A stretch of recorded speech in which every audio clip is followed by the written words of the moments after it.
शिवाय ओम नमः शिवाय ओम नमः शिवाय ओम नमः शिवाय। शिव दया के सागर हैं, भोले परमेश्वर हैं। हर हर भोले हर हर भोले हर हर भोले नमः शिवाय। हर हर भोले हर हर भोले हर हर भोले नमः शिवाय। शिव दया के सागर हैं, भोले परमेश्वर हैं। शिव दया के सागर हैं, भोले परमेश्वर हैं। भोले परमेश्वर हैं। प्रभु आदिदेव शंकर, प्रभु आदिदेव शंकर, योगी योगेश्वर हैं। आदिदेव शंकर योगी योगेश्वर है। शिव दया के सागर हैं, भोले परमेश्वर हैं।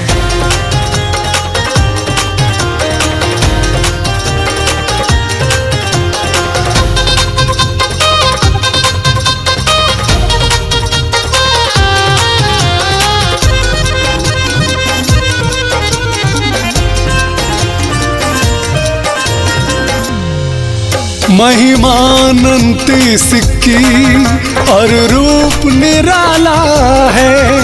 नंदी की सवारी है, तन पर मृग छाला है। हर हर भोले हर हर भोले हर हर भोले नमः शिवाय। हर हर भोले हर हर भोले हर हर भोले नमः शिवाय। महिमा अनंत इसकी और रूप निराला है।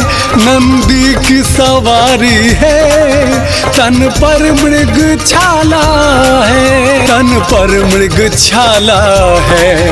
मस्तक पर माँ गंगा, मस्तक पर माँ गंगा, ये वो देवेश्वर हैं। आदिदेव शंकर योगी योगेश्वर है। शिव दया के सागर हैं, भोले परमेश्वर हैं।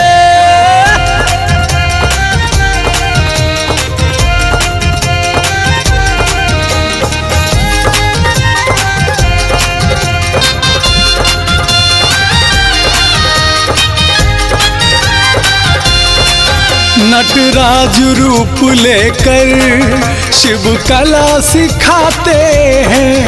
ये नीलकंठ बनकर विष भी पी जाते हैं। हर हर भोले हर हर भोले हर हर भोले नमः शिवाय। हर हर भोले हर हर भोले हर हर भोले नमः शिवाय। नटराज रूप लेकर शिव कला सिखाते हैं।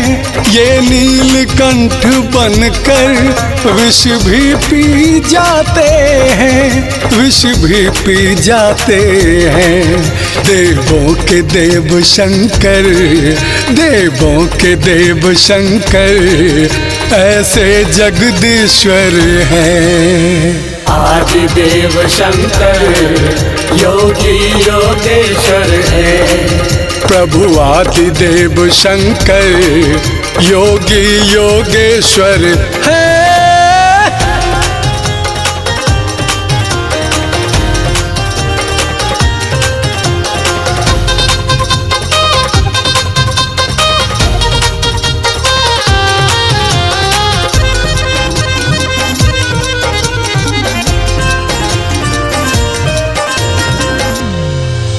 कालों के काल हैं ये प्रभु महाकाल मेरे।